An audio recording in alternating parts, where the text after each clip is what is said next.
Chairperson of the National Council of Provinces, President of the Republic of South Africa,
Order, honorable members.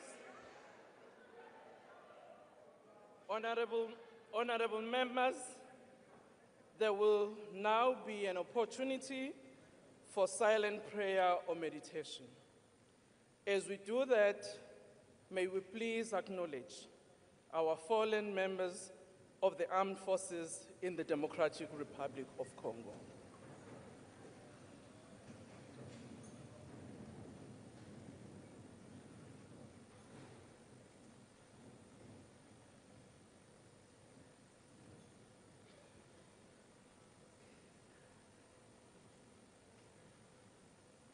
Thank you, and please be seated.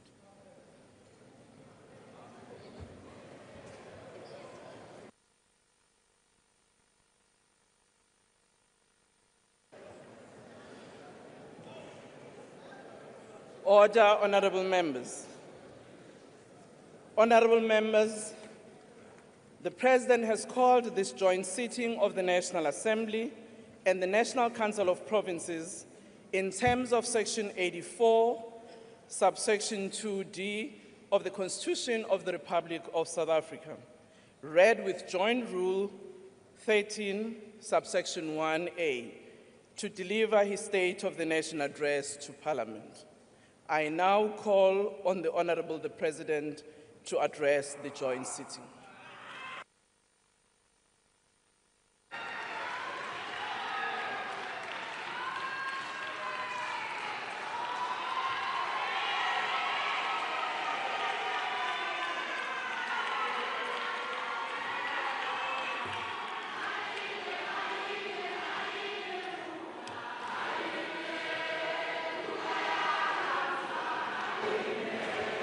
Order, honorable members.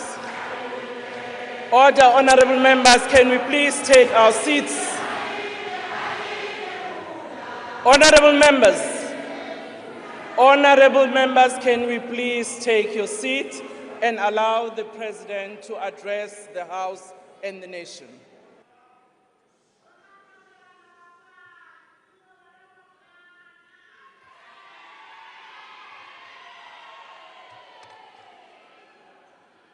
Speaker of the National Assembly, Ms. Toko Didiza, Chairperson of the National Council of Provinces, Ms. Refilwe Ntshweni Tsipane, Deputy President of the Republic of South Africa, Paul Mashatile, Chief Justice of the Republic, Mandi Samaya, and Judges President, former President of the Republic, Mr. Thabo Mbeki, former President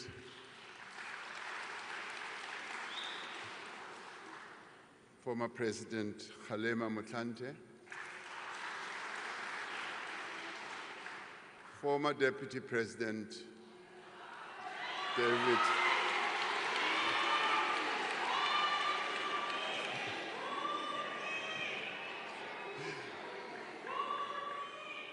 David Mabuza, former Speaker of the National Assembly, Ms.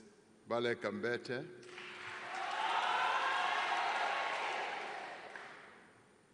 former Deputy Speaker of the National Assembly, Mr. Lichisa Tsinodi,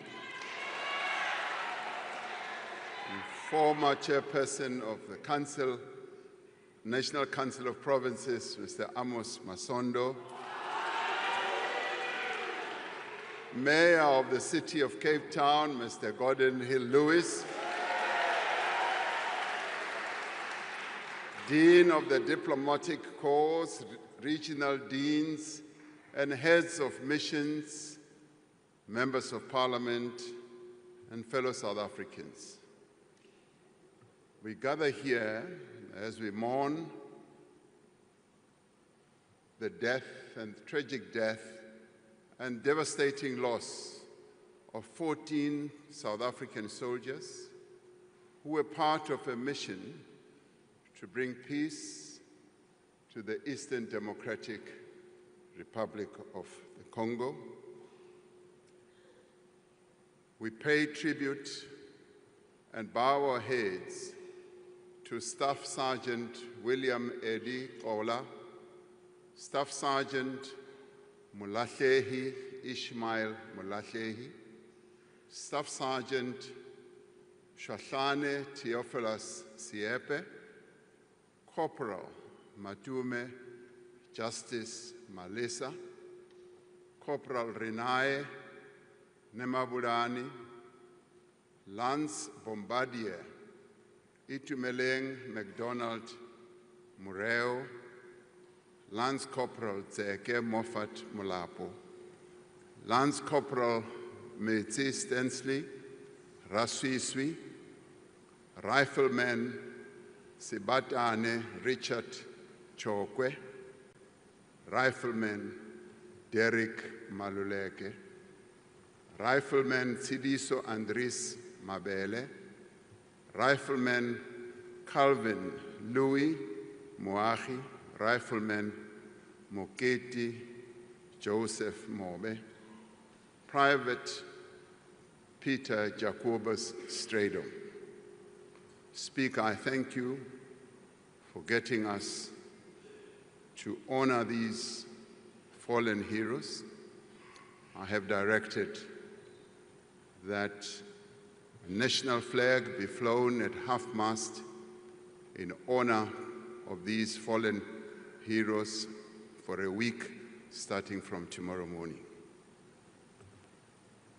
Alongside soldiers from other southern African countries, they lost their lives in defense of the fundamental right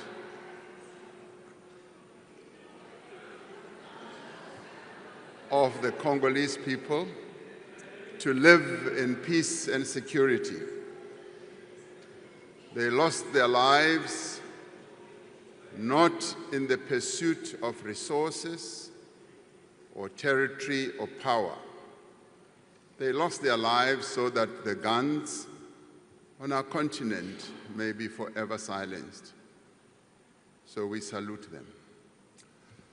My fellow South Africans, this State of the Nation address is taking place as we celebrate 70 years since the adoption of the Freedom Charter at the Congress of the People in Kliptown in 1955. The Freedom Charter is the cornerstone of our democratic constitution. It sets out a vision of a united, non-racial, non-sexist, democratic and prosperous South Africa. It also sets out a vision of a country in which government is founded on the will of the people of South Africa, where the land is shared among those who work it, where the people share in the country's wealth and in all that the country produces and are all equal before the law. It is this vision that continues to guide us as we work to build the nation that we all want. It is the spirit of the Congress of the People that inspires us as we prepare for a national dialogue in which South Africans are once again called upon to chart a new path for our country. We must chart this path in a world that is rapidly changing. It is a world of both interdependence and competition, of cooperation and conflict. It is a multipolar world in which new countries are emerging to play a greater role in global affairs. We are seeing intensifying competition over issues such as trade, technology, and influence in global institutions. There are global fundamental shifts underway that affect every aspect of human life, from the growing impact of climate change to rapid advances in artificial intelligence, geopolitical tensions, and violent conflicts. In the face of these challenges, we are witnessing the rise of nationalism, protectionism, the pursuit of narrow interests, and the decline of common cause. This is the world that we, as South Africa, a developing economy, must now navigate. But we are not daunted to navigate our path through this world that constantly changes. We will not be deterred. We are, as South Africans, a resilient people, and we will not be bullied.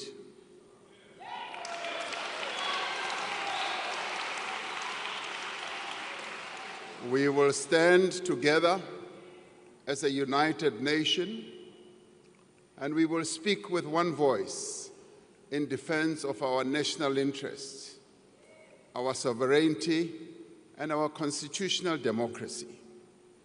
By standing true to our values, by harnessing our unique strengths and endowments, and by forging a common purpose, we can turn these trying circumstances to our advantage and propel our country forward. As South Africans, we stand for peace and justice. We stand for equality and solidarity. We stand for a non-racial future, and we stand for democracy and tolerance as well as compassion. We stand for equal rights for women, for persons with disability, and for members of the LGBTQIA+ community. We stand for our shared humanity, not for the survival of the fittest. So this evening, let us speak of the nation that we want. Let us speak of the future that we want to build. Let us speak of the work that we as South Africans must do, and the work that we are doing to build that nation and to build that future. We want a nation united in its diversity. At many difficult moments in our past, we found strength in working together towards a common goal. Through partnership, we brought peace and democracy to our country which was once troubled.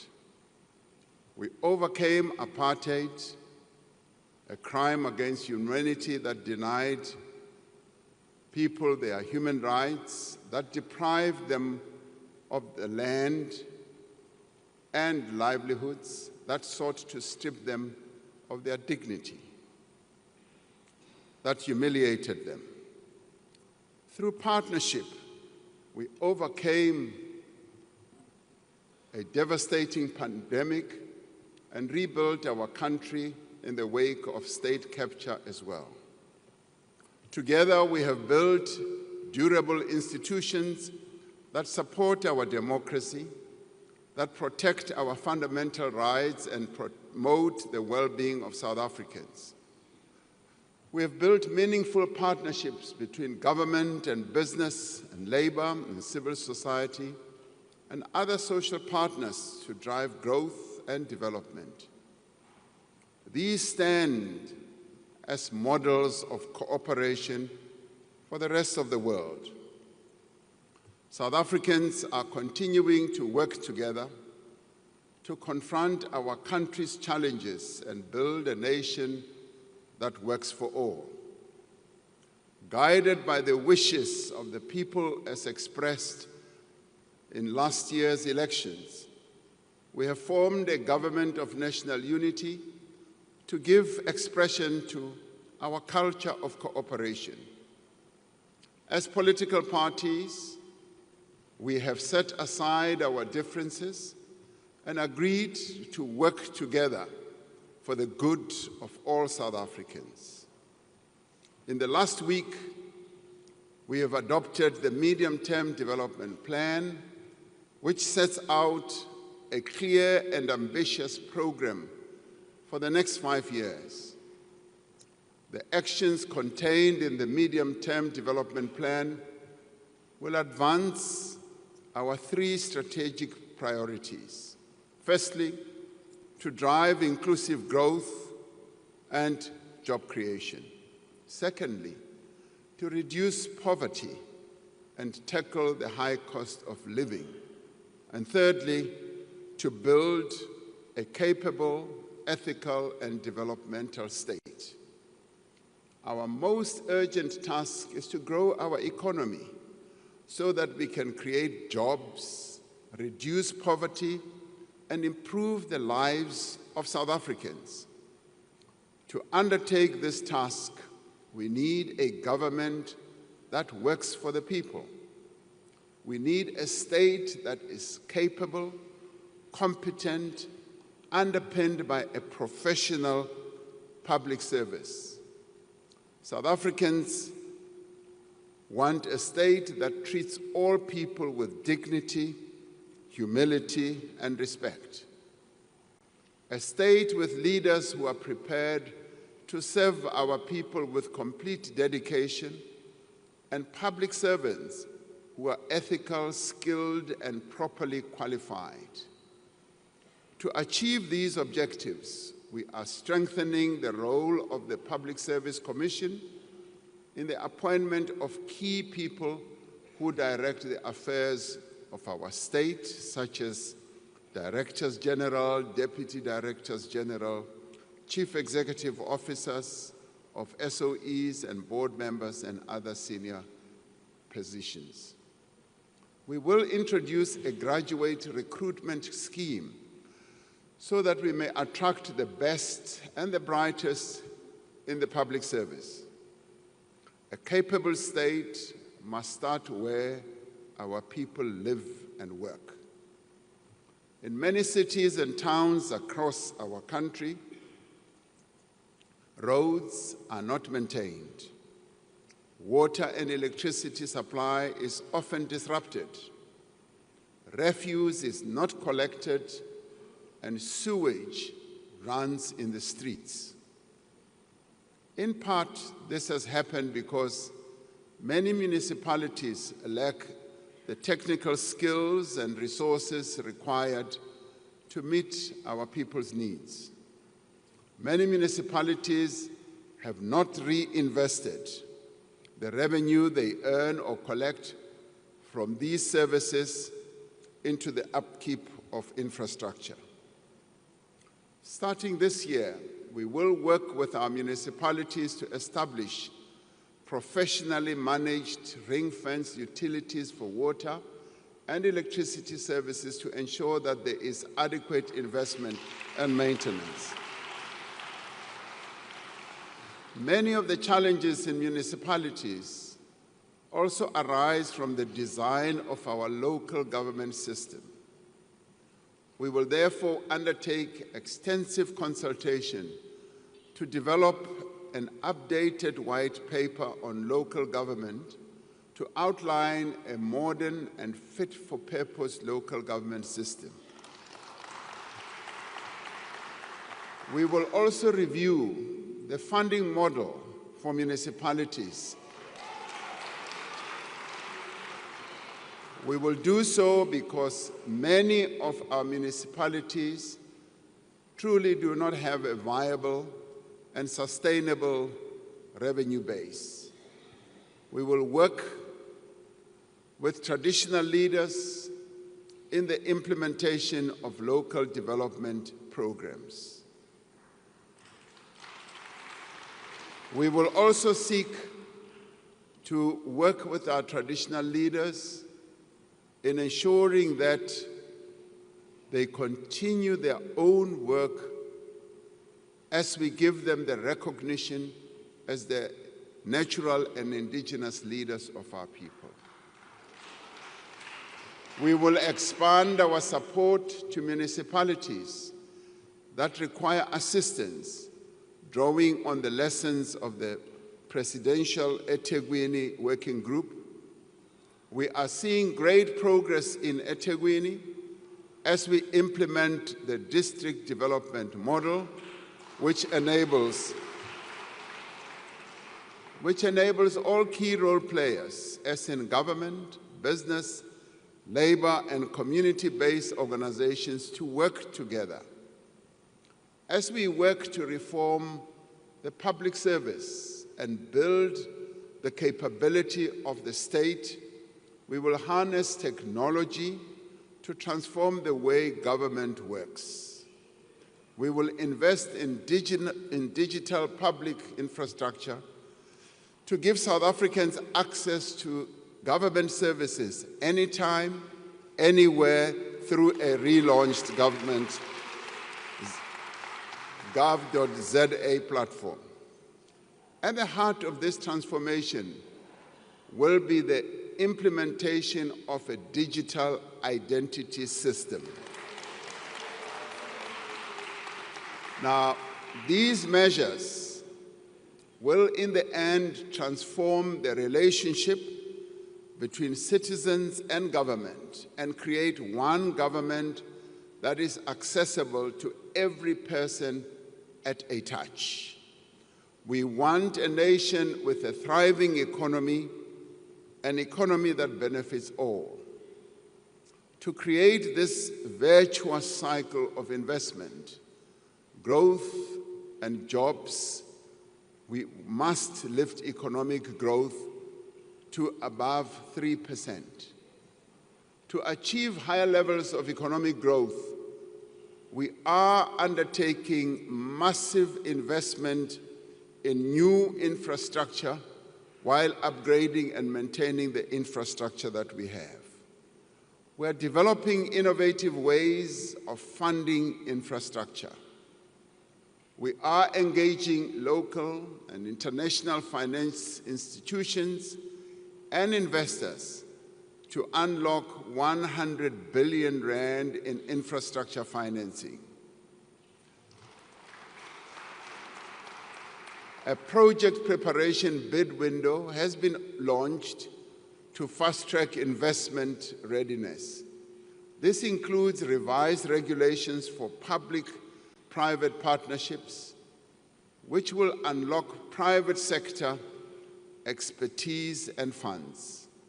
And government will spend more than 940 billion rand on infrastructure over the next 3 years.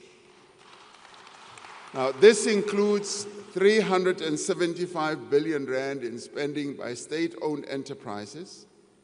This funding will revitalize our roads, and bridges. It will build dams and waterways.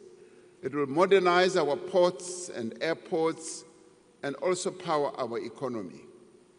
Through the infrastructure fund that we launched some time ago, 12 blended finance projects worth nearly 38 billion rand have been approved in the last year. These are projects in water and sanitation, student accommodation, transport, health, and energy as well. Construction of the M10 bridge in the Eastern Cape, the construction continues. This bridge will rise above the river between Port Edward and Lusikisiki and will become the tallest bridge in Africa.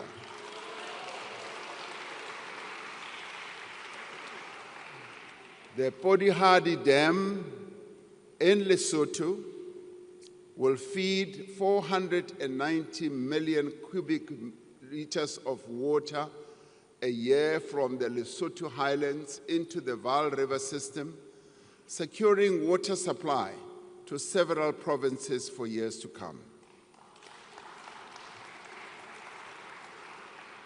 Working with international partners, we are revitalizing small harbors, unlocking economic opportunities for coastal communities. We're also looking very closely at the harbor that we will build in the Northern Cape, in Bochubai, because that is going to be a game changer for the Northern Cape. We are steadily removing the obstacles to meaningful and faster growth. The economic reforms that we are implementing through Operation Vulindlela have created a new sense of optimism and confidence in our economy. Investors are looking at South Africa with much more interesting eyes as they see the reforms that we are implemented through Vulindlela. We have made progress in rebuilding and restructuring a number of our network industries. We are seeing positive results in the improvement of the functioning of our network industries, as well as the investment opportunities that are opening up and are being taken up by investors, leading to job creation. Working together with business, labor, and other social partners, we must now finish the work that we started. Over the coming year, we will initiate a second wave of reform to unleash more rapid and inclusive growth. Our immediate focus is to enable Eskom, Transnet, and other state-owned enterprises that are vital to our economy to function optimally. We are repositioning these entities to provide world-class infrastructure while enabling competition in operations, whether in electricity generation, freight, rail, or port terminals. We continue with the fundamental reform of our state-owned enterprises to ensure that they can effectively fulfill their social and economic mandates. Now, this includes the work underway to put in place a new model to strengthen governance and oversight of our public entities. We will ensure public ownership of strategic infrastructure for public benefit while finding innovative ways to attract private investment, to improve services, and to ensure public revenue can be focused on the provision of public services. We are in the process of establishing a dedicated SOE reform unit to coordinate this work. The measures we have implemented through the Energy Action Plan have reduced the severity and frequency of load shedding with more than 300 days without load shedding since March 2024. Now, while the return of load shedding for 2 days last week was a reminder that our energy supply is still constrained, we remain on a very positive trajectory, whether people like it or not. We now need to put the risk of load shedding behind us once and for all. And the Minister of Electricity will speak about it in about 2 weeks or so when he presents to Parliament. We need to put that once and for all behind us by completing the reform of our energy system to ensure long-term energy security. The Electricity Regulation Amendment Act, which came into effect on the 1st of January, marks the beginning of a new era in our energy architecture. This year, we will put in place the building blocks of a competitive electricity market. Over time, this will allow multiple electricity generation entities to emerge and to compete. We will mobilize private sector investment in our transmission network to connect more renewable energy to the grid. The Minister will tell us that we still need to install 14,000 kilometers of transmission lines. We therefore need to mobilize finance from a number of sources to enable this to happen.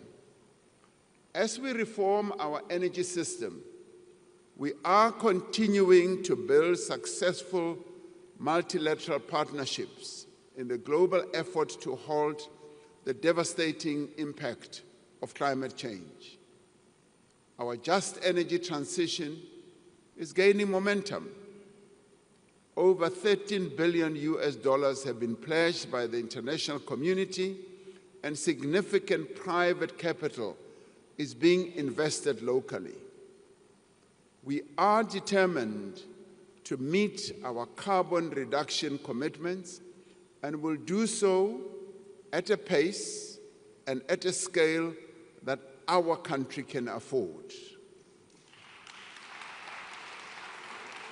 We are revitalizing our port terminals and rail corridors through the Freight Logistics Roadmap, which was adopted by Cabinet, leveraging private capital to restore our logistics infrastructure to world-class standards. Transnet's performance has stabilized and is steadily improving. We released a network statement in December last year, which for the first time will enable private rail operators to access the freight rail system that will continue to be owned by the state. Open access to the rail network will allow train operation companies to increase the volume of goods transported by rail, while our network infrastructure remains state-owned. This will ensure that South African minerals, the vehicles that we manufacture, our agricultural produce reach international markets, securing jobs and earning much-needed revenue for our fiscus. New cranes and other port equipment are being commissioned to speed up the loading and unloading of cargo and reduce waiting times for ships in our various ports. As we forge ahead with the reform agenda, an urgent priority is to ensure a secure and reliable supply of water across the country. Many people in our cities, towns, and villages are experiencing more and more frequent water shortages as a result of failing water infrastructure.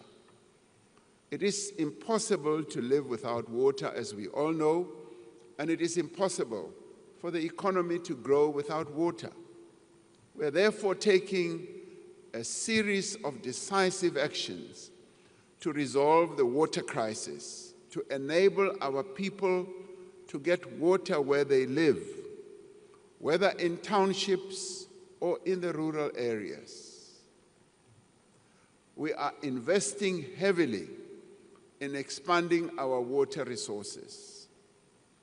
Wherever one goes in our country, we often hear our citizens raising the issue of water continuously. So we are raising this issue to a much higher level. And like we did with electricity, I know and I am hopeful that we will resolve the water crisis that we have.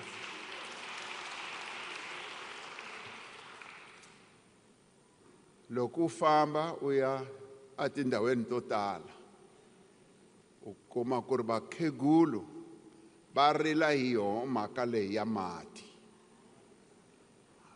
Va ku byela ku ri hi hava mati, hi lava ku ri hulumeni a hi tisela mati, hi ta swi endla swaleswo.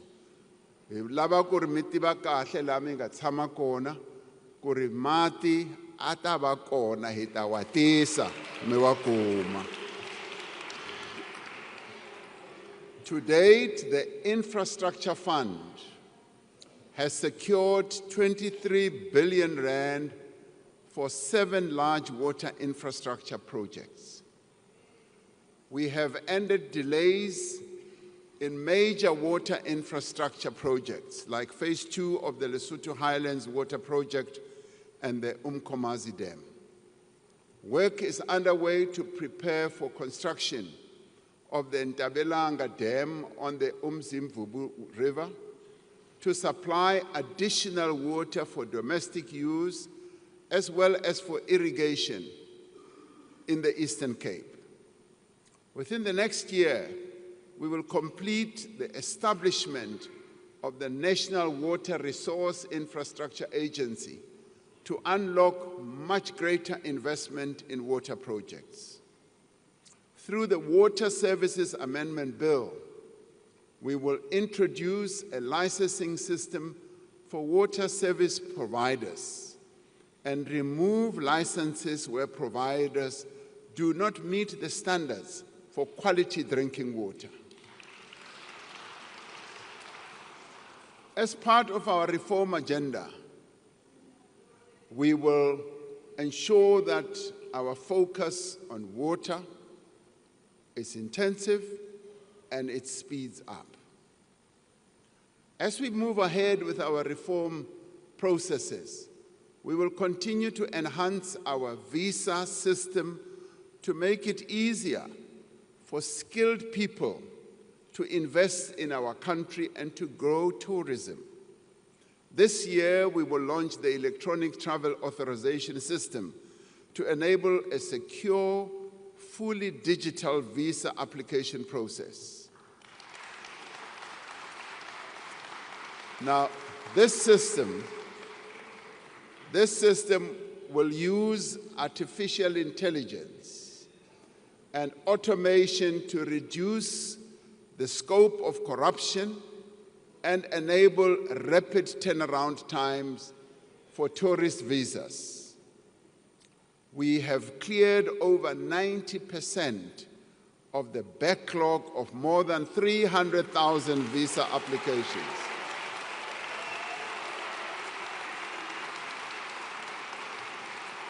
Now, in many ways, these changes that are underway, these reforms that we're implementing, send a very strong message that South Africa is indeed open for business and tourism. As we open for tourism, the Chinese market, the Indian market, the market in the Middle East, the market in Europe and all over, are waiting to come as tourists to our country.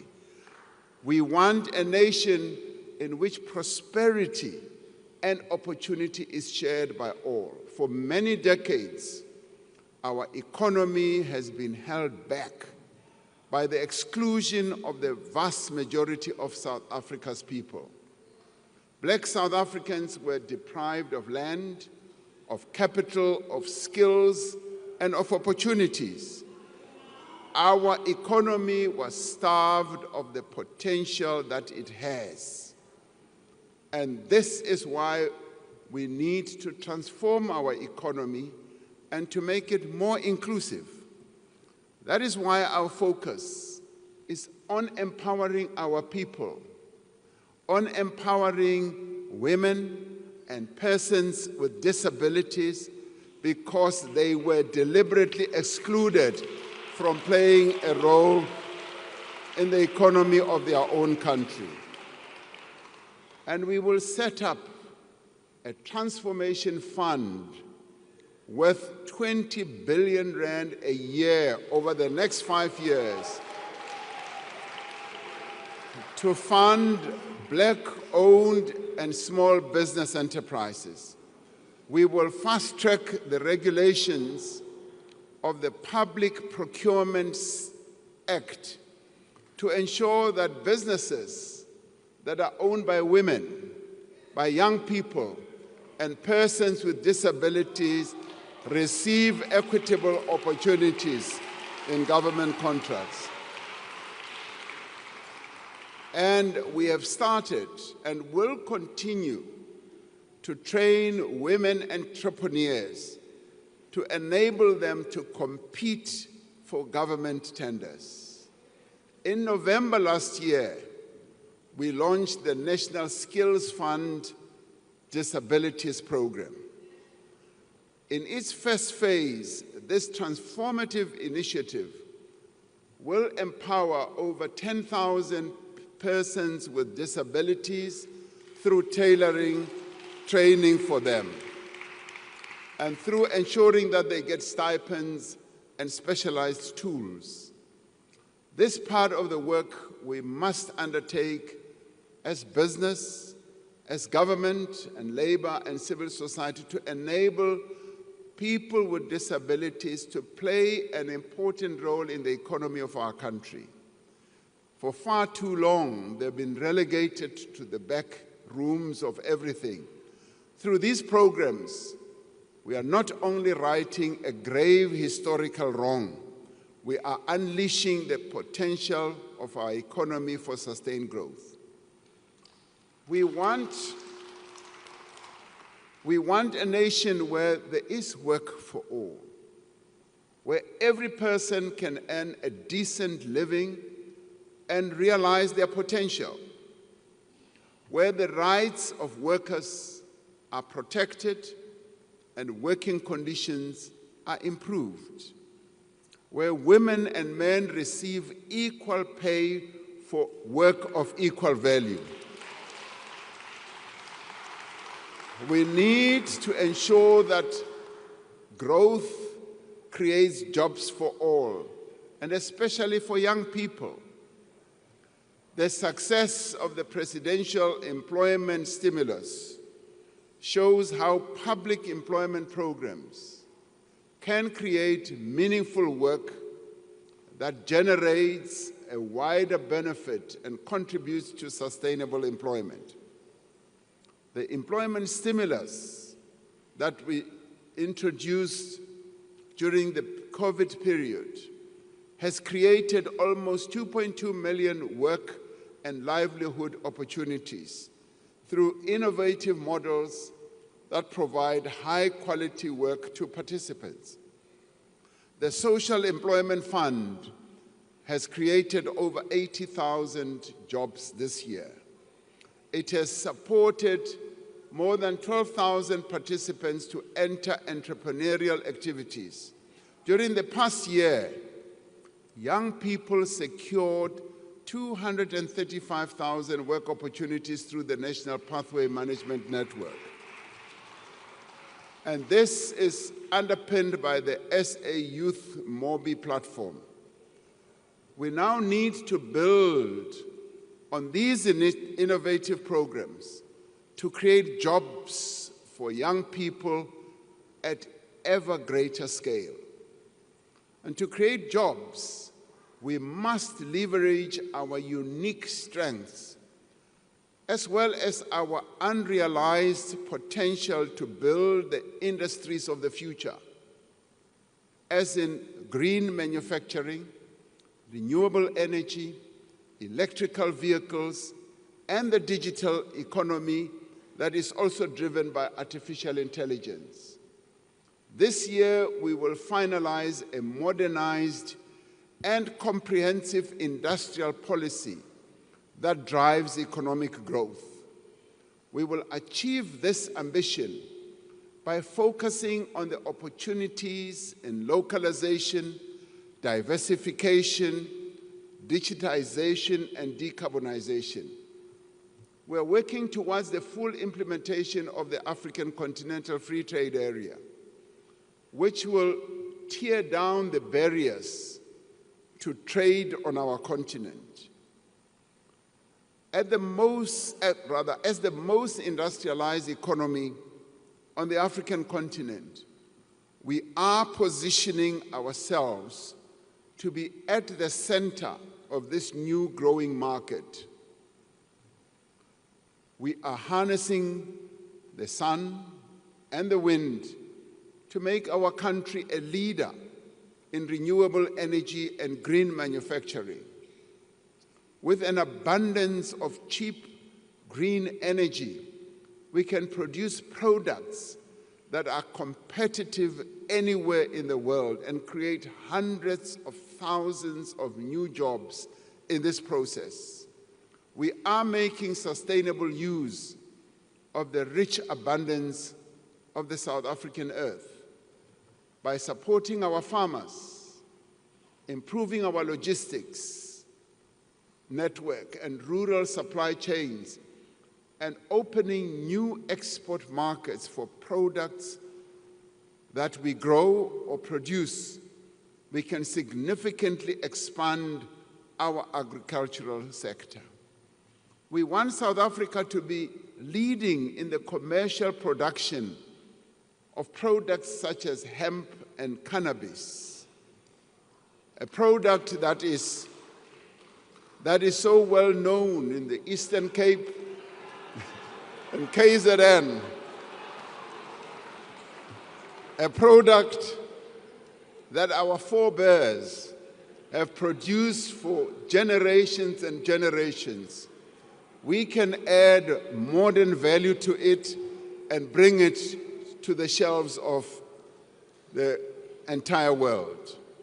We are breathing new life into the mining industry, which remains one of our most important and valuable endowments. I often say that mining was the bedrock on which our economy was built, and it continues to be a sunrise industry.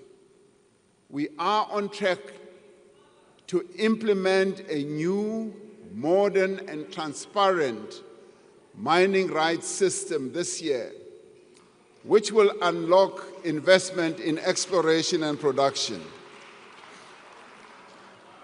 We will put in place an enabling policy as well as a regulatory framework for critical minerals. By beneficiating these minerals here in South Africa, we can make use of the extraordinary wealth that lies beneath our soil for the benefit of our people. Even more valuable than our natural resources are the diversity, the energy, and the talent of the people of this country.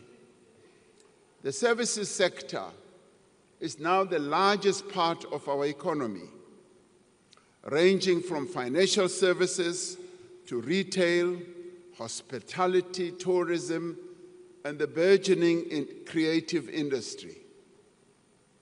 The tourism sector is growing rapidly, with close on to 9 million tourists having visited our country last year. One of the attractive sites in our country, which we want to see growing more and more, is Robben Island. I visited Robben Island on the 8th of January. And I got to hear that in a year they are now going to receive 300,000. They want to grow it to 500,000 visitors in a year. And most of these visitors are South Africans.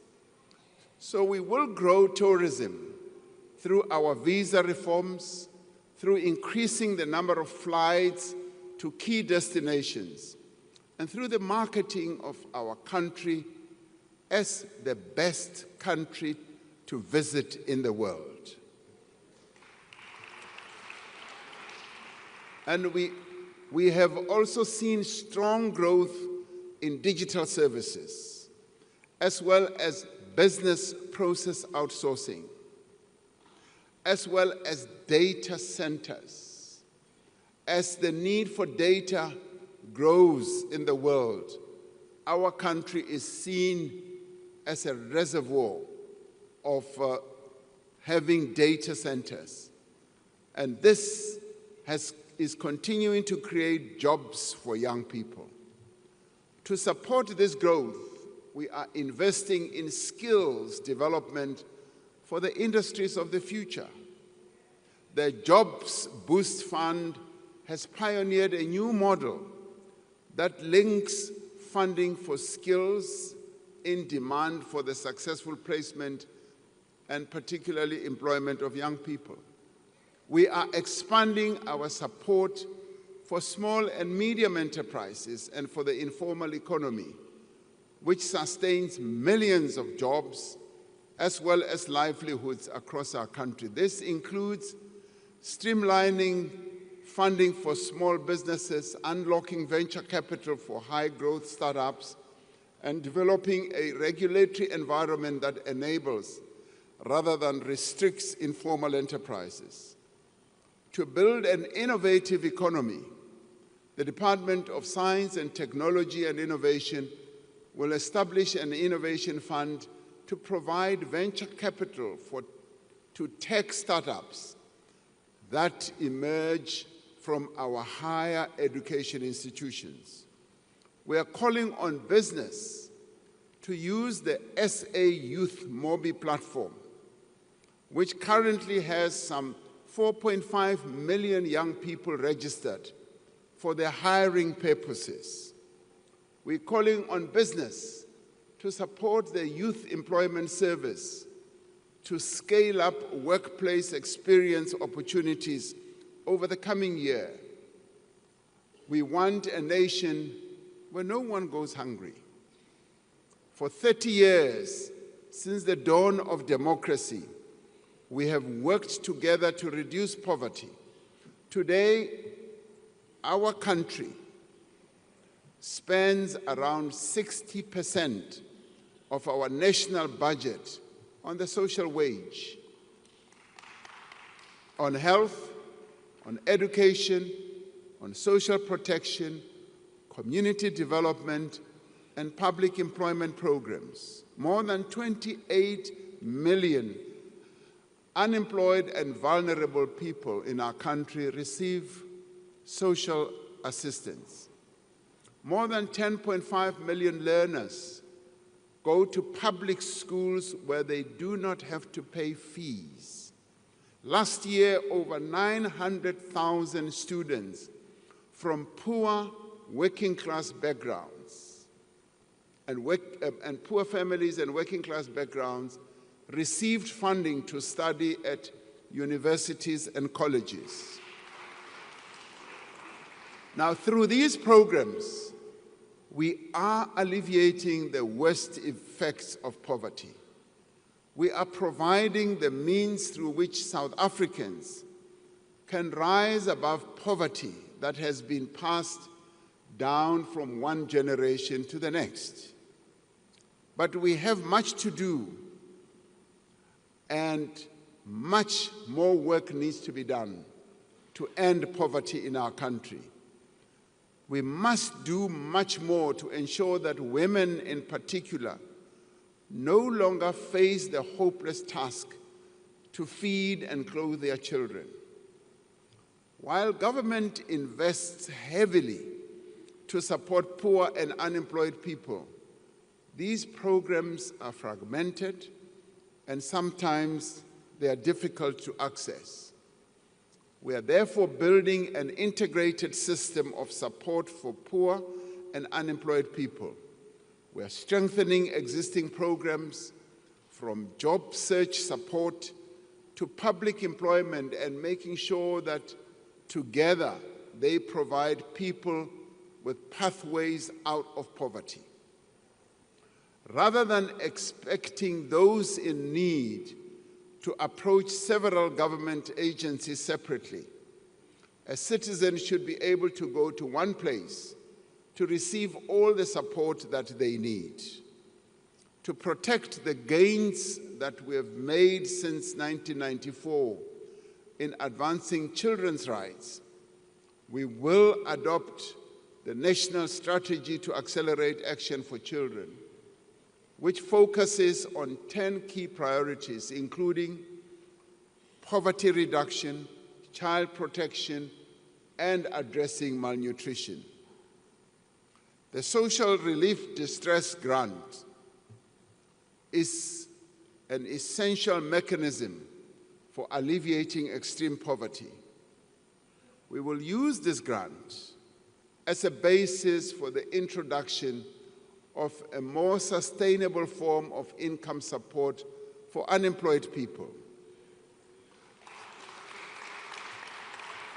Now, central to our efforts to end poverty and to develop our economy is to provide decent, quality education to every South African.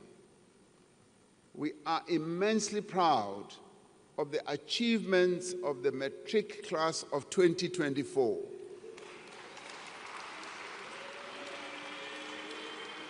It's a class which achieved the highest pass rate in our country's history. Now, 87% of learners who sat for their matric exams passed. For the first time in the history of our country, nearly half of these learners achieved bachelor pass. Nothing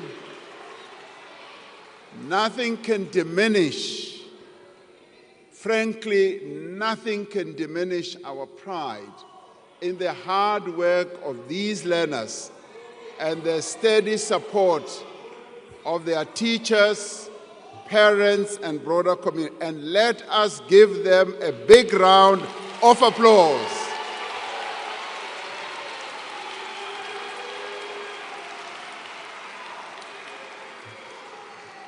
We should all be proud of the class of 2024. But our immediate focus is to expand access to early childhood development for every child. Now, this will be achieved through registering and formalizing existing ECD centers and ensuring that they have the facilities, the training and material that they need to provide quality learning. We will focus on ensuring that every child can read for meaning in the foundation phase to set them up for success in later years.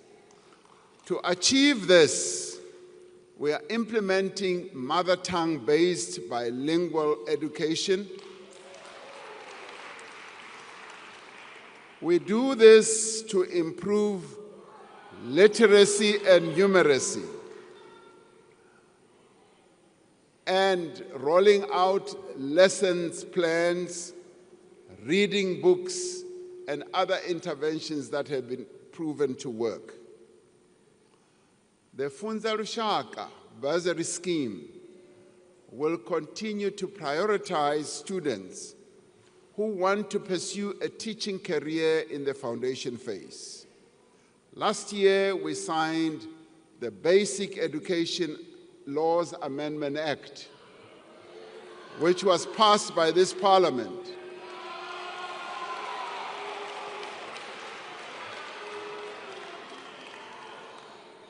Now, this act is pivotal for ensuring that education is accessible and is inclusive for all South Africans.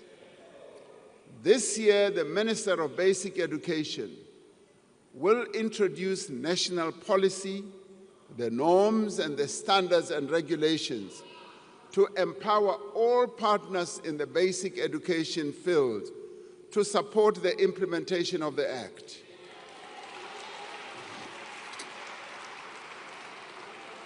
Now, to ensure that the economy has the skills that it needs, we are increasing the production of artisans through TVET colleges.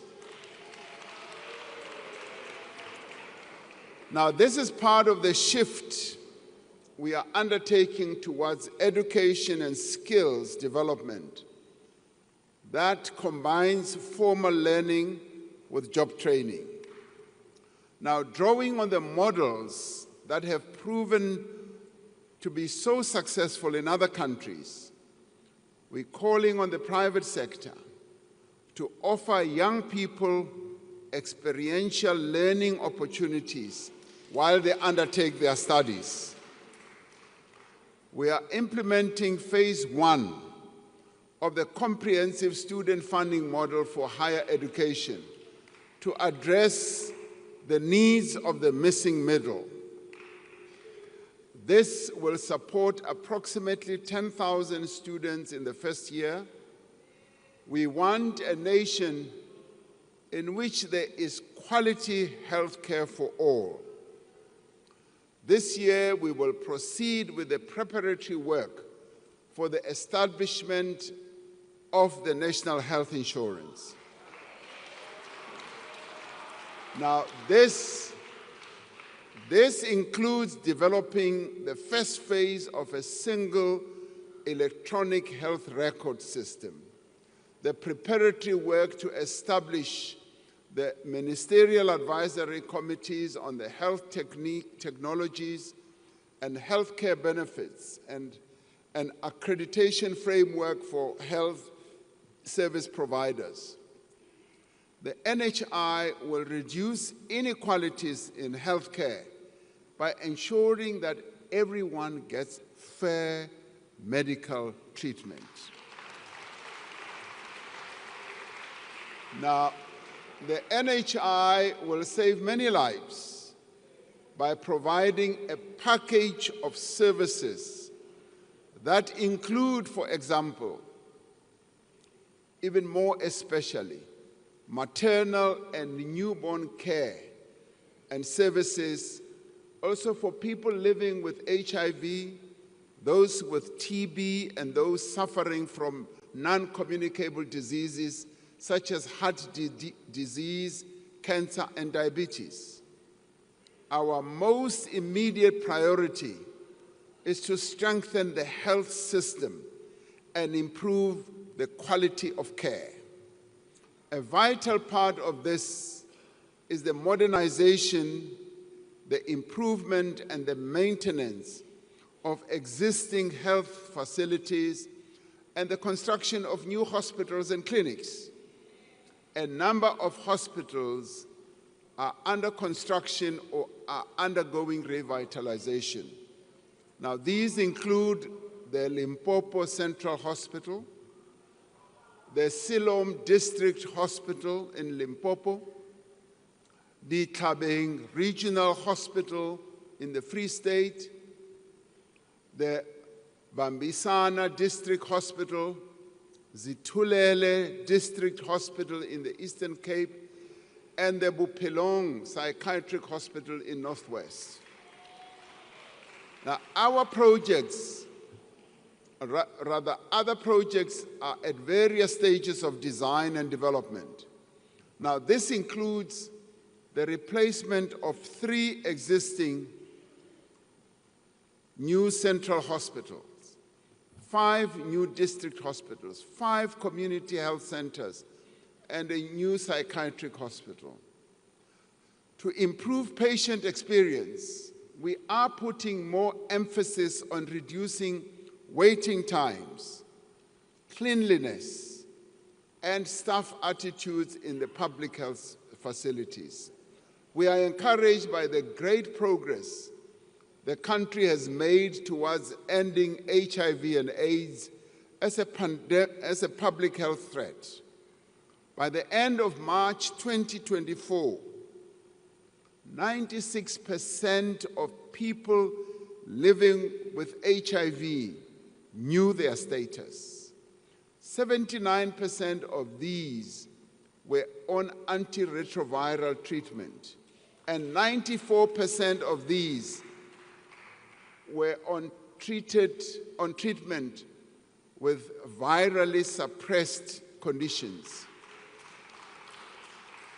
Now, to ensure that we reach the target of 95, 95, 95, which has been set by the World Health Organization, we will this year launch a massive campaign to look for an additional 1.1 million people who are not yet on treatment.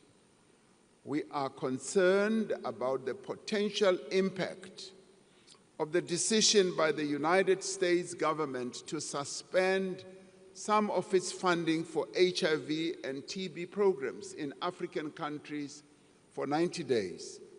Now, this funding that we get accounts for about 17% of our country's HIV spend.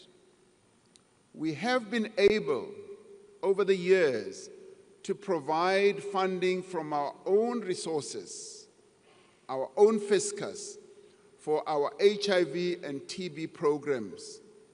We are looking at various interventions to address the immediate needs and ensure the continuity of the essential services that we might lose if this funding does not come through.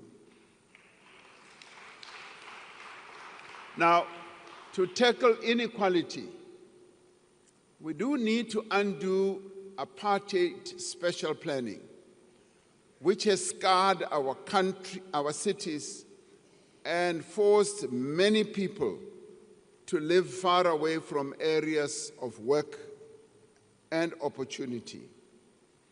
We have delivered millions of housing opportunities since 1994, providing safety as well as dignity to poor households. Yet the practice of building housing developments on the periphery of urban centers has in many ways perpetuated inequality and urban sprawl. Going forward, we're going to build more housing in our city centers and closer to places of work and business. Now, we are redesigning our housing subsidies and directing more funding towards programs that enable people to buy or rent a home in an area of their choice. We will release more underutilized state properties for affordable housing development. And we are working with our provinces and metros, and I'm glad that a number of our premiers are here as well. We're working with them to reclaim buildings that have been hijacked in the city centers and repurpose them for public use. Now, we will provide 300,000 service stands to qualifying beneficiaries to enable housing development in well-planned, connected communities along key development corridors.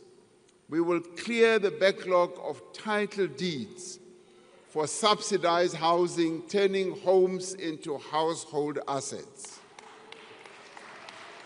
And we will review land use, building, and other regulations to enable low-cost property development, including backyard housing.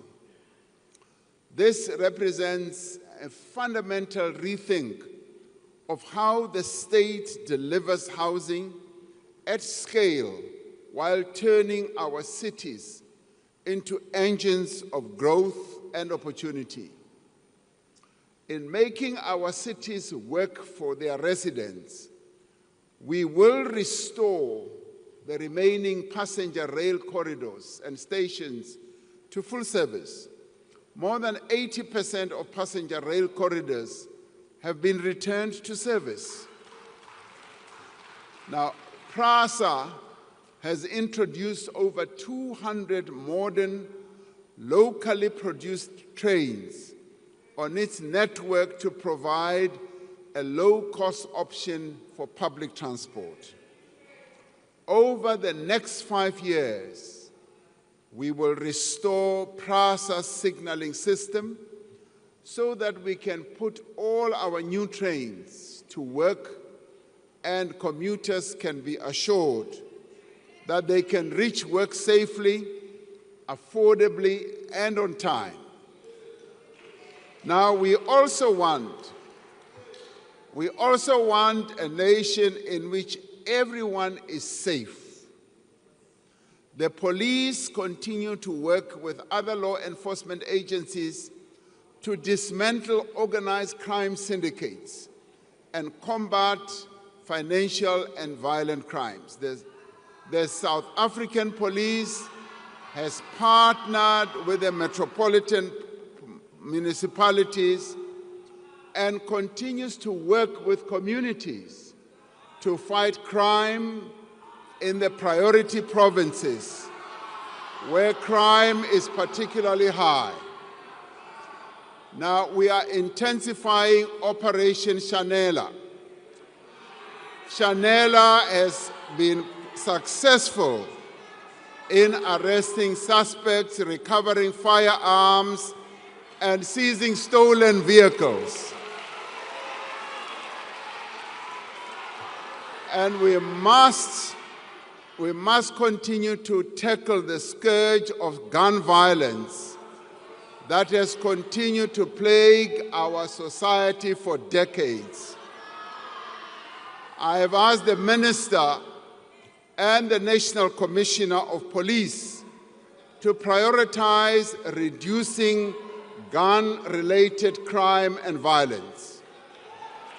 Now, this includes preventing the diversion of firearms into the illicit market and recovering illegal firearms in circulation.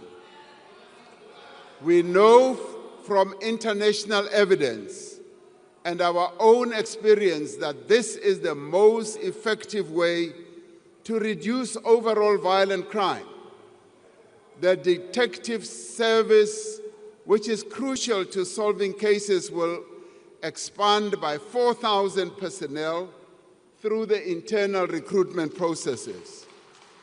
And we are working on adopting surveillance, analytics, and smart policing solutions for modern law enforcement.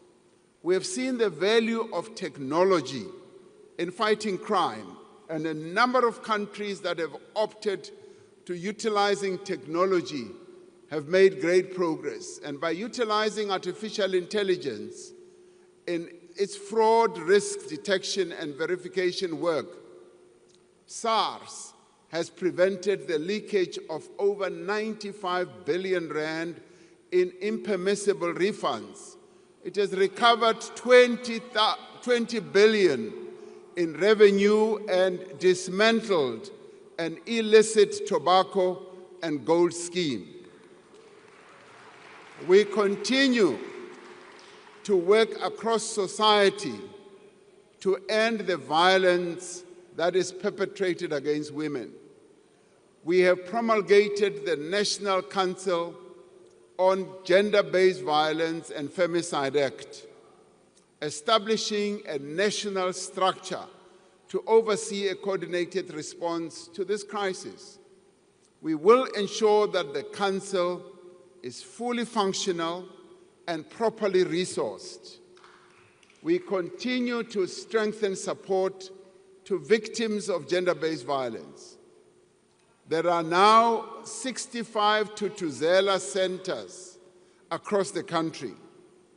Out of the 52 districts in our country, 44 have gender-based violence shelters.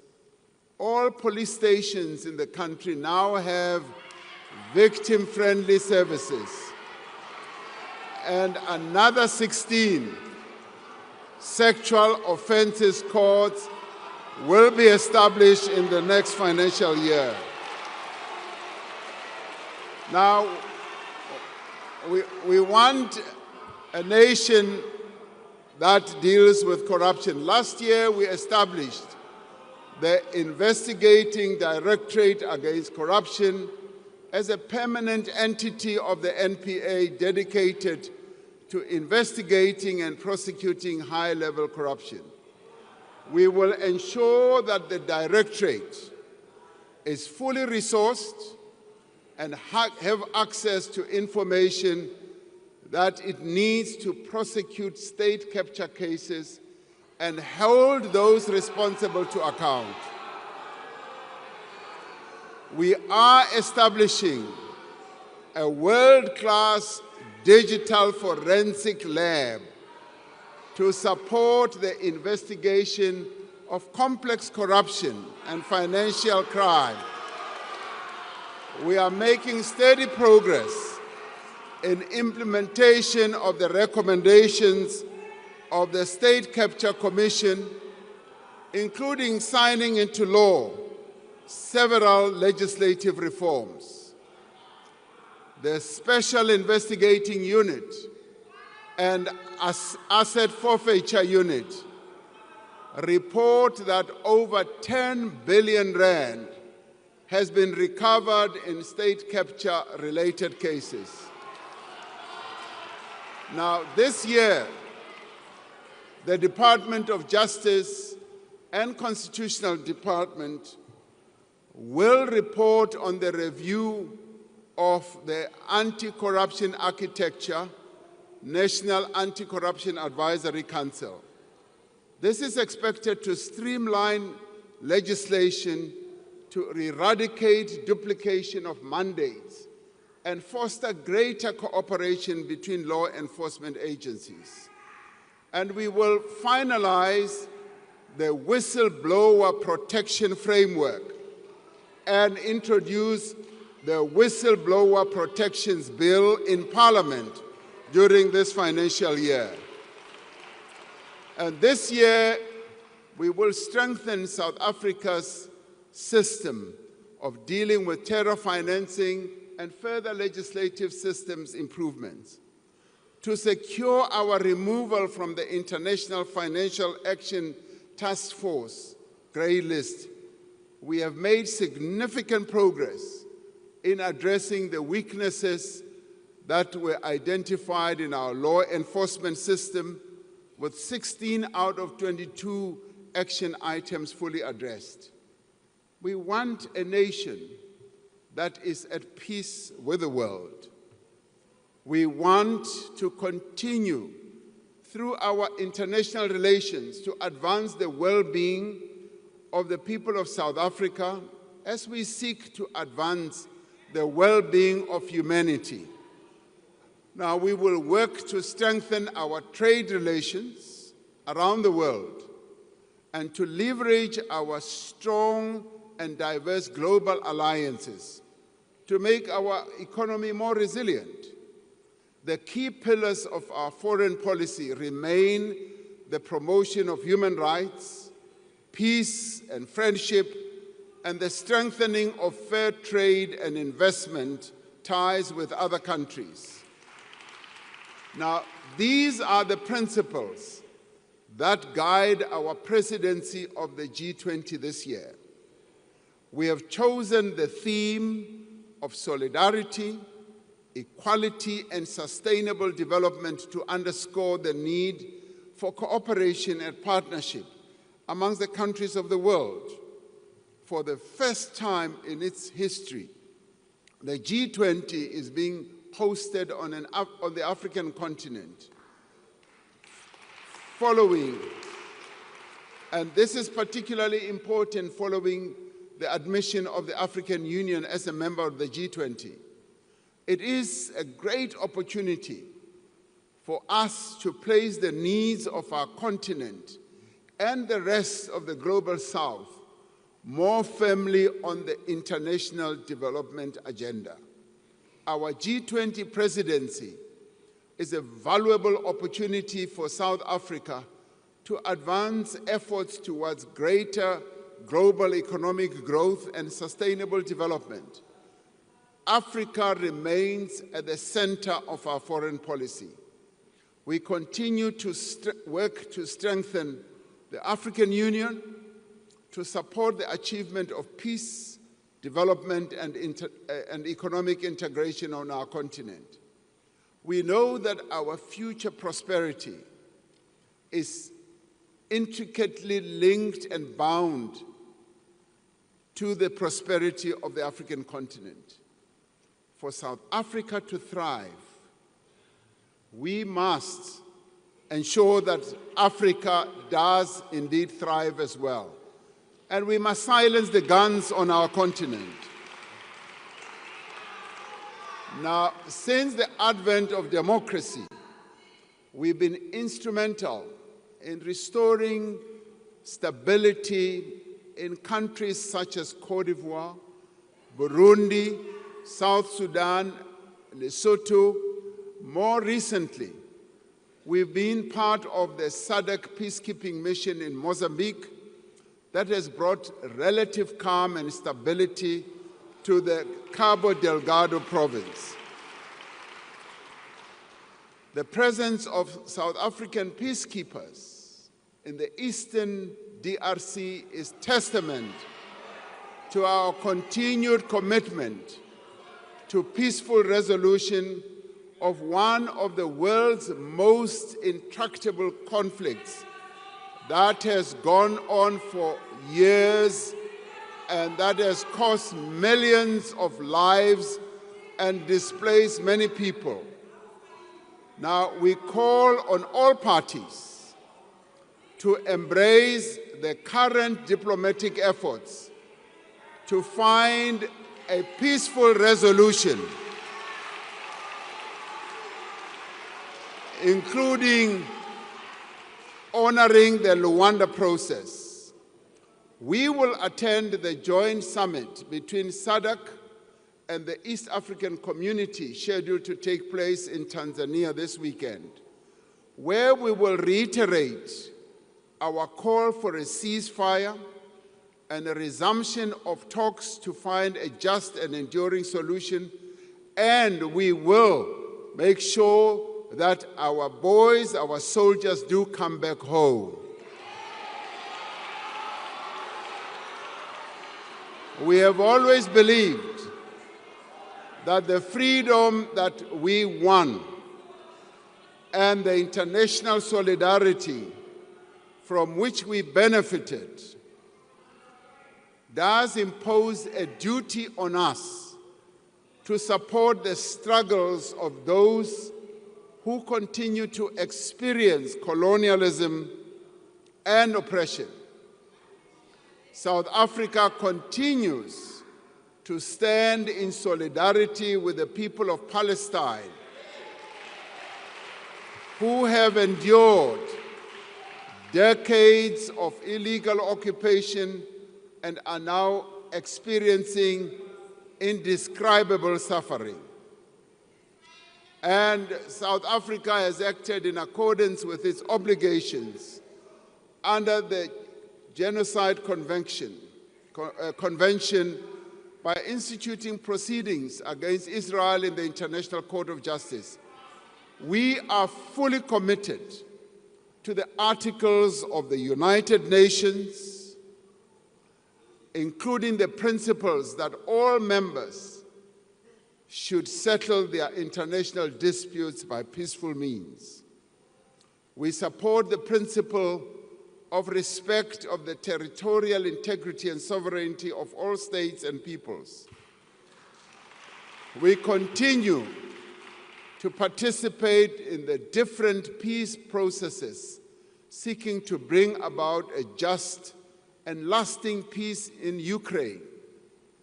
South African delegations have been instrumental in developing a framework for negotiations towards a just peace in Ukraine based on the UN Charter and international law.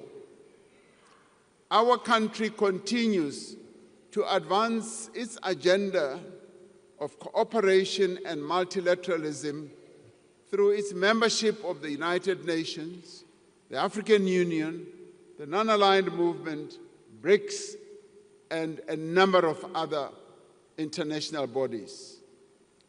As humanity confronts unprecedented challenges, we are determined that a reformed and representative United Nations must be at the center of global affairs, and we will continue to push for progress on the reform of the UN Security Council to be a more inclusive, more effective body that is able to ensure peace and security. And we will work to ensure that the needs of the people of the world are advanced. And the work that we do and what we stand for does need to be explained to many key players, especially to our trading partners and the many countries and leaders that we interact with on the global stage. And with a view of explaining the positions that we have taken, and in particular, the objectives that we wish to achieve during our presidency of the G20, I have decided to send a delegation of government and other leaders to various capitals on our continent across the world. This delegation will interact with various key players on a variety of matters that affect South Africa's interests. I will direct that they leave as soon as possible to interact with various key players on our continent and in the world, so that our presidency of the G20 objectives can be well explained. All these things that we speak of are possible. As South Africans, we know the power of cooperation, of what is possible when people of different backgrounds, different races, cultures, languages, and ethnic groups and religions come together behind a shared objective. The formation of the Government of National Unity provides us with an opportunity to show once again that we can achieve what we can achieve by working together. And I call on all South Africans, united in our diversity, to come together in the national dialogue that we are going to have to define a vision for our country for the next 30 years. The national dialogue must be, everyone has a voice. It must be a place to find solutions that make a real difference in people's lives. The dialogue must reaffirm that each and every one of us has a role to play in building the nation that we want. We must therefore be builders and not people who seek to destroy the future of South Africans.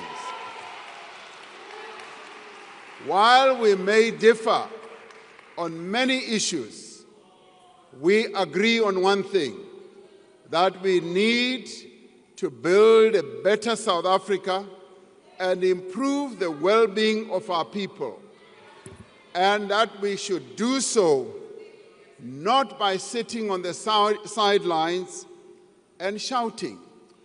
We should be in the scrum working to develop the lives of our people. And so, as we enter the new era in the world and in our own country, let us speak of empathy, of compassion that we have for one another. Let us speak of the pride that we have of our country and all that we have achieved. Let us speak of the determination that won us freedom and drives us forward now to a better future. With this determination, we will work together to make this an era of growth, of progress and transformation. We will work together to build the nation that we want. And we will only be able to do it by working together and not by shouting together. And we will only be able to do it by ensuring that we as the leaders ensure that those who will come after us, our children and our great children, inherit a country that we have helped to build, not to destroy. Thank you very much.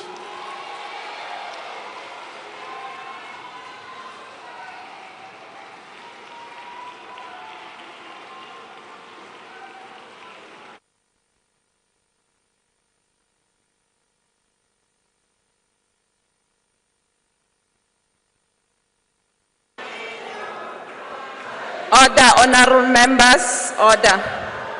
Order, honorable members. I thank the Honorable, the President. Order, honorable members.